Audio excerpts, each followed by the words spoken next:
Hi everyone, welcome back to my channel. Thank you so much for joining me for today's video. I hope that you are all well and safe.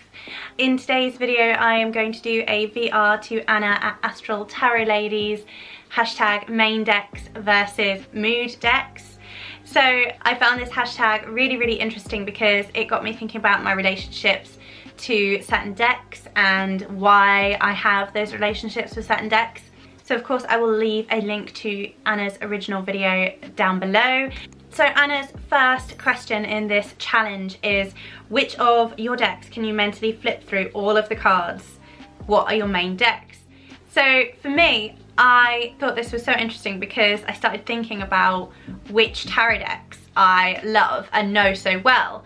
But then I was like, oh, I can't remember what the depiction of this particular card is. And I actually realised that there aren't that many decks that I probably could walk through mentally. And so I'm just going to mention two. So the first one I think is going to be on a lot of people's lists.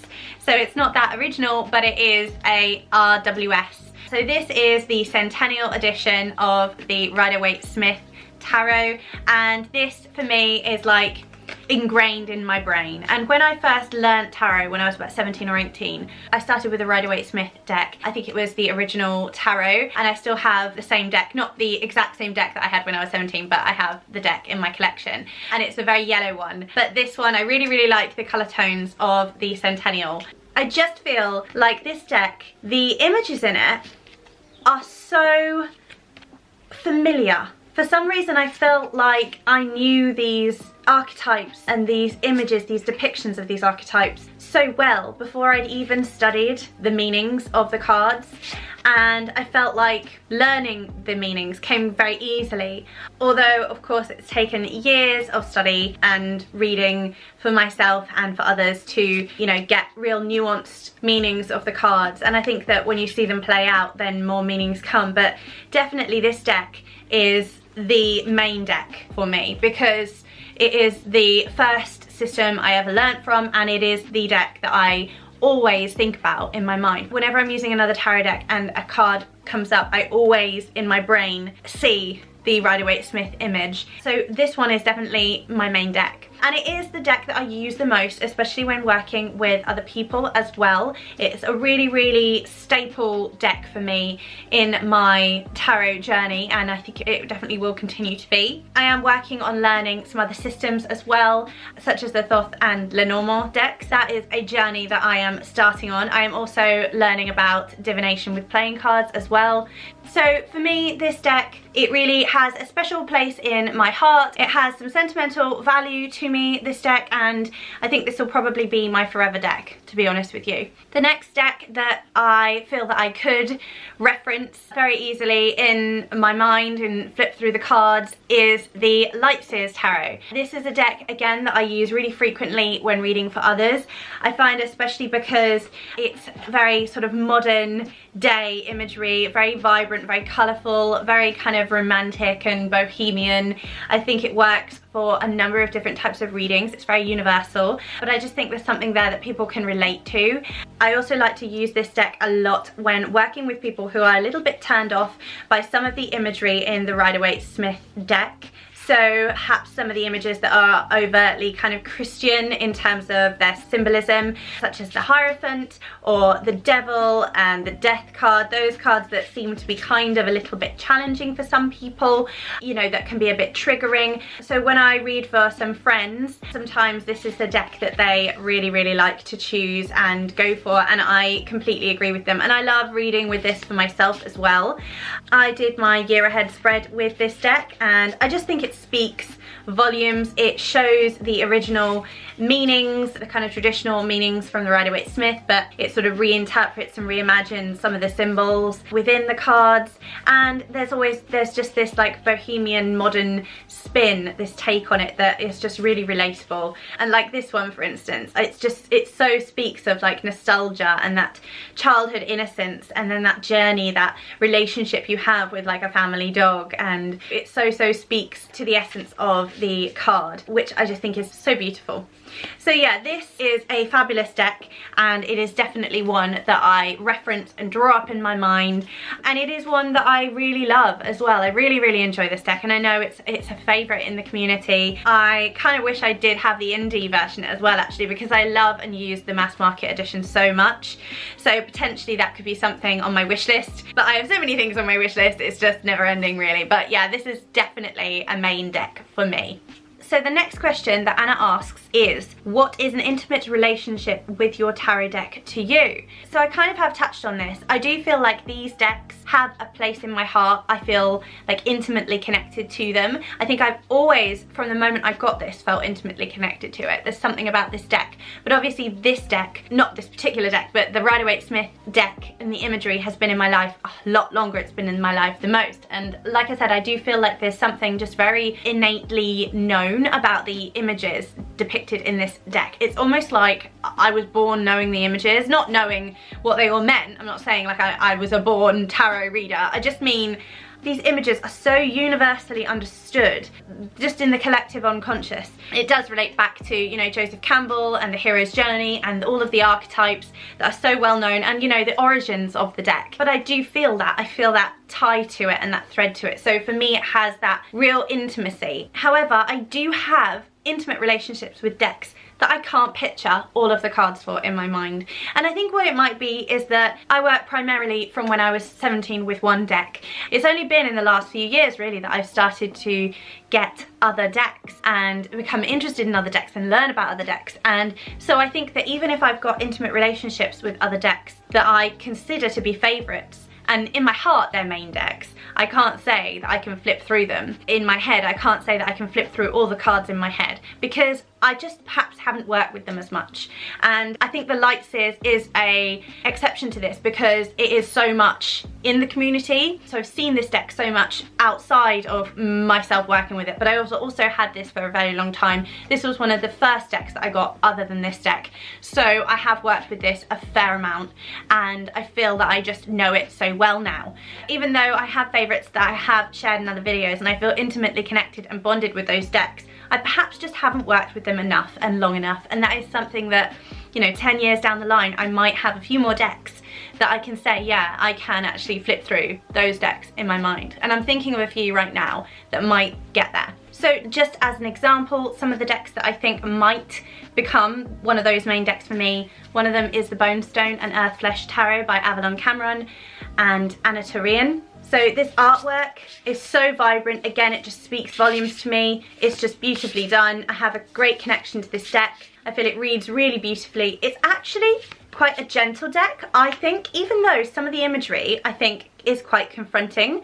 I do think it feels quite gentle, and it's not exactly what I expected. Although it is a truth teller, it really does tell the truth, but I think it gently tells the truth. I think it tells you what it needs to know, but it doesn't want to terrify you, and that I really appreciate that about this deck. And I just can't get enough of the imagery. I think it's stunning, and it's one of my favourite decks, and I do use it frequently, so I can imagine that this will be one of those decks in a few years to come that I will be able to flip through in my mind. Another deck like that is the Wild Unknown. Now this is a deck that actually only came into my collection really recently, and I know this deck so well because I've known of it for years. I always knew I loved the art, but I think the thing that put me off was just how much people talked about it in the community, and I know that other people have said that too, that kind of put them off getting it.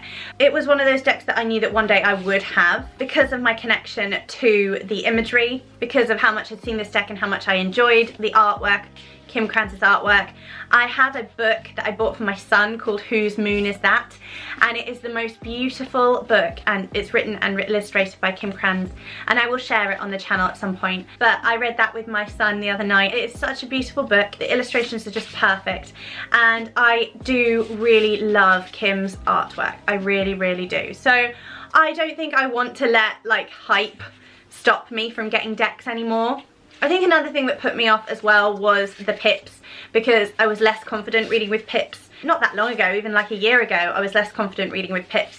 whereas now I feel much more confident bringing in the kind of numerological associations and such. So for me, I think that this is probably quite likely to be one of those decks that I will know very, very well very soon. I got to a point where I had a spread in my mind that I wanted to use this deck for, and that's why I was like, right, I'm just getting it, because I've just had enough of like resisting it, do you know what I mean? Because I've wanted it, so why am I holding back from it just because it's popular?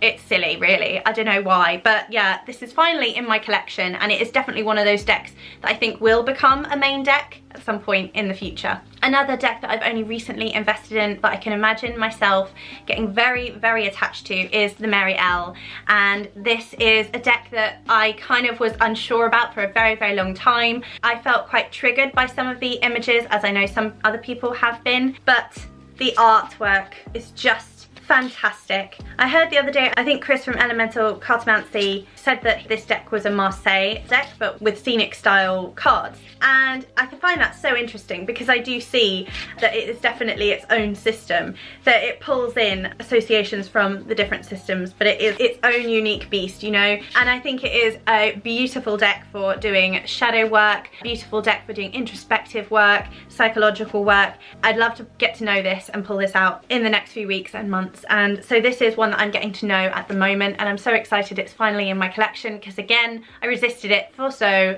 long. So here's the box. I have it out at the moment, which is why it's not in the box at the moment, but I can imagine this becoming a main deck because of the expansiveness and the universal appeal of this deck. I just feel the energy of this deck is just something so special that I can't imagine it's not going to be a main deck for me. A deck that I hope will become a main deck one day is the Thoth Tarot. I have only worked with this a little bit.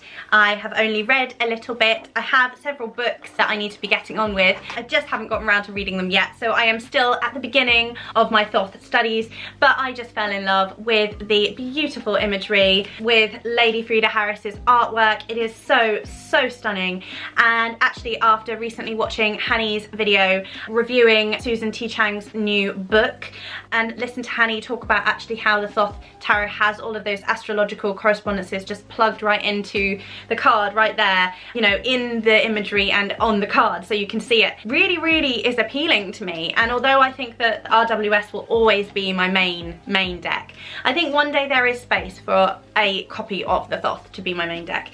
This is currently my only copy of the Thoth. It's quite large and it has the gilding, which I absolutely adore gilding, which is why I went for this one, but I don't think it's perhaps the best copy of it. The cardstock is quite thin, but you know, one day maybe I'll get a greenie and sort of geek out a little bit like I do with RWS, get some more Thoth decks, and once I've read some more and feel more confident with it, then I think that maybe this could become a main deck for me too. Another deck that I think is very close to becoming a main deck for me is the Morgan Greer Tarot. Now this is a vintage copy of the Morgan Greer that I picked up from eBay last year at some point. I was inspired by my mother-in-law, who has a vintage copy of the Morgan Greer because she used to read playing cards, cartomancy mostly, in fairs and such, but she did have this one tarot deck which was the Morgan Greer, so she's still got a copy of that, and it inspired me to get myself a vintage copy of it as well. So I just love this deck so much, the Morgan Greer, and I think this is very close to becoming a main deck for me as well. At this point, I still can't picture all of the images, but I think working with this deck, it is one of those decks that you could use for a number of different things. I think this could work for a number of different kinds of readings, and I do enjoy this deck a lot, so I would say it's probably close to becoming a main deck. The next question is, which decks are your mood decks and why? And I would say probably all of them. Like, there are a lot, I think, that I have that could be main decks too. I just don't think they are, and that they perhaps ever will be. So for instance, the True Heart Intuitive Tarot, this is a fantastic tarot deck that really does take all of the kind of traditional symbolism from the Rider-Waite Smith deck and puts it in a more modern context with beautiful kind of vibrant art. It's very relatable, new kinds of ways of depicting the cards as well, which is lovely. And this is a kind of deck that for some people might become a main deck. I don't think it will be for me, and it perhaps isn't really a mood deck either, because I think it could be a main deck, and I think that's where I've got like this middle ground. I don't think that this ever will become my main deck, but I don't think it's a mood deck either, because I think it's got that universal appeal to it. So there are other decks like that as well, so I'm kind of cheating a little bit, but I just don't get the feeling it's ever going to be a main deck for me. Although maybe when I start working more with other people, currently I read for friends and family, but maybe when I start working with clients, this will become a deck that becomes much more a main deck in my collection, because it has that universal appeal, and I feel like other people might want me to work with a deck like this. So this is one that I'm working with occasionally. Currently, it's not really a mood deck, it's not really a main deck either. So I think that kind of veers off topic a little bit, and I'm sorry if I'm kind of cheating, but I think there's got to be like a kind of middle ground, like a grey area, and I think this is one of the examples of where the grey area could be.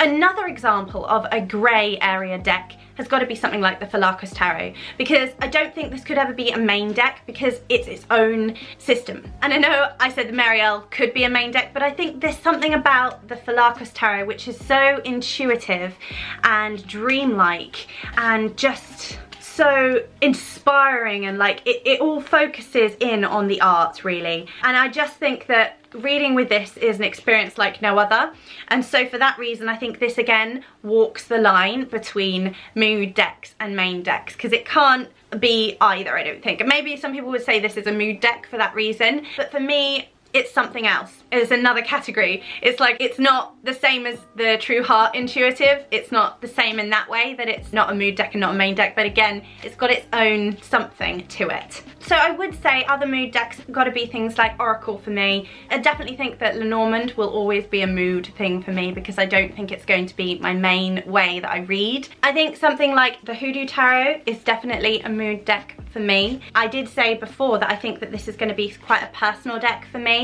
and of course having it to be able to read for anyone who wants me to use it to read for them is great, but at the moment this is definitely an introspective deck, and it is a really, really beautiful deck to have in my collection, but it is a mood deck, I think, for that reason at the moment. I think any themed decks like the Halloween Tarot is a mood deck for me, and any Oracle decks that kind of go along with that. I would say any decks that are around the Morrigan are kind of, again, walking a tightrope between main and mood, because they are a specific mood, but they're still main for me because I have that relationship to them. A deck I haven't talked about that much on my channel yet is a deck I picked up at the end of last year, and I picked this up for a specific reason. This is Tarot of the Moon Garden. This is a definite mood deck for me. There's just something about it. It speaks to the inner child, and there's something very creative and dreamlike about it, which I just love. And one of the reasons that I did pick up this deck was actually because it turned up in several of my dreams, and it was almost like I was inside the world, and it was quite wonderful really. So I find this deck really, really beautiful, and actually it really, really holds space for emotion, and I've said that before about the Deviant Moon, and I do feel like this does the same, but in an even more gentle way if that's possible. So the Deviant Moon has got some imagery in it that some people do find, you know, kind of like a bit grotesque, a little bit jarring maybe. I don't find it like that now, because I just see the art and I just think it's beautiful. But something like this is even more comforting and homely, but there's also something mysterious about it as well, and it is like unlocking like a secret door, you know, wandering into Narnia, that kind of thing, like a secret garden type deck. And I think that's one of the reasons why it sort of speaks to the inner child and the creative aspect in that way. So I think this is a definite mood deck. Another mood deck for me, and along the lines of the inner child, is the Nicoletta Ciccoli deck. I did pick up this deck to do some rather challenging inner child work last year, and I did find it really, really spoke to certain experiences, certain situations in my life, doing some deep shadow work with aspects of the child, the inner child, and it brought me to tears a few times as well. This is, for that reason, you know, a real mood deck for me. I think the art is beautiful, and it really, really does speak to that inner child. So it's a very personal deck for that reason, and I think potentially your mood decks could be more personal. There's so many different rabbit holes that I feel I could go into with this hashtag, but I'd be here all day if I showed you all of the mood decks, because I think it's pretty much all of them. I will do a video at some point soon about my shelves and show you my tarot shelves or what's on them, so you can get more of an idea of what is in my collection. I haven't counted, but I think I have quite a lot. Hubby tells me to stop, so maybe I should. Don't see it happening anytime soon though. So the next question that Anna asks is, do you work more often with your main decks or mood decks? I think I work more often with my main decks, and when I talked about Rider-Waite-Smith, I do mean all of the versions of Rider-Waite-Smith that I have. One day maybe I'll do a video on that as well, because it's interesting to look at them side by side. But yeah, I think I do use them more, and I think that's probably why, you know, I talked about before knowing the imagery inside and out, but it doesn't necessarily mean they are my very, very favourites. I think RWS will always have a space in my heart. It'll always be one of my favourites for that reason, but it's not necessarily my favourite in terms of the art, although I adore Pixie's artwork. And like I said, I think it's ingrained in the collective unconscious and in my unconscious, you know, it's just there. It's part of me, part of my soul, you know. So yeah, I do think I do use my main decks more than my mood decks, but I might use, say, the Halloween Tarot for several months at a time, as I did last year. I used it for several months every single day, and I loved it. So much fun when you get to delve into a deck like that and you really get to know it for that short amount of time. But also you can use it all throughout the year. I just find myself being drawn to decks seasonally or for periods of time, and I think that your mood deck can really do that for you. Do you have a perfect deck? Honestly, I don't think so, because even if you love the art and you feel you can read really well with it, maybe there'll be something about the cardstock, or vice versa. Like the cardstock might be perfect, but there might be a couple of cards that you're like, don't so much love that, but most of the cards I adore, so, you know, I love it. And for that reason, I don't think so. But I have talked about some of my favourite decks before, and yeah, I think I don't have a perfect deck yet, but, you know, holding out. One day I may have a perfect deck that I can refer to. For now, I'm really, really content with just loving a number of decks and enjoying the decks and the beauty of them. I will say now, though, I've got a much better idea of what makes a good deck, especially considering diversity and how important it is to me that there be diversity in my decks. And I know that some of the decks, when they were created, that diversity wasn't, you know, a thing that was really possible, especially sort of in Pixie's case. You know, she was creating art that would be acceptable at the time. But now, you know, we know better, and inclusiveness and diversity within the decks that I get is really important to me. So that's another thing I think that goes into getting a deck just right, or as close to perfect as possible. Do you feel you can do deeper work with all of those decks, or just with some of them? I think some of them. There are some main decks I feel I can do deep work with, and there are some mood decks. I think my main decks, I can do deep work with them. I think that they could be used for anything, like the Lightseers and the RWS and the Thoth, even though that's not a main deck for me yet because I can't picture it all. I still think I could use it for anything and it would work. Whereas something like the Halloween Tarot, I wouldn't necessarily use it for everything. I wouldn't use it at all times of year perhaps, and I wouldn't maybe use it for all kinds of readings. So in terms of doing deeper work, I do think I can do deeper work with any of the main decks I mentioned, but I wouldn't necessarily go to some of the mood decks for deeper work. But there are some mood decks that I would go to for deeper work, such as like the Deviant Moon. I do think that is probably a mood deck, and yeah, for deeper work definitely. And again, something like the Nicoletta Ciccoli deck, definitely for deeper work, but also a mood deck. So I think yes and no. So that perhaps has been as clear as mud, I'm not sure. I have really enjoyed this though. I think it's so interesting, like delving into your relationships and your feelings about your decks and how you'd classify them and what different groupings you might put them into. I think it's such an exciting tag idea. So thank you so much to Anna for starting it, and also to Mary Grace, who inspired the idea for the tag as well, I believe. So thank you so much for joining me. If you did get to the end, leave me a little like crystal ball emoji in the comments box below. I'd love to see. So thank you again for joining me. I really hope you've enjoyed it. If you did, don't forget to click the like button and give the video a thumbs up. Also, if you'd like to hear more from me around tarot, witchcraft, magic, those kind of topics, then please do think about subscribing. And while you're at it, don't forget to hit that little bell notification. That way you'll be notified when I create and upload videos like this. Do take care of yourselves. Thank you again so much for joining me, and I look forward to seeing you again in another video soon. Take care. Bye. Mwah.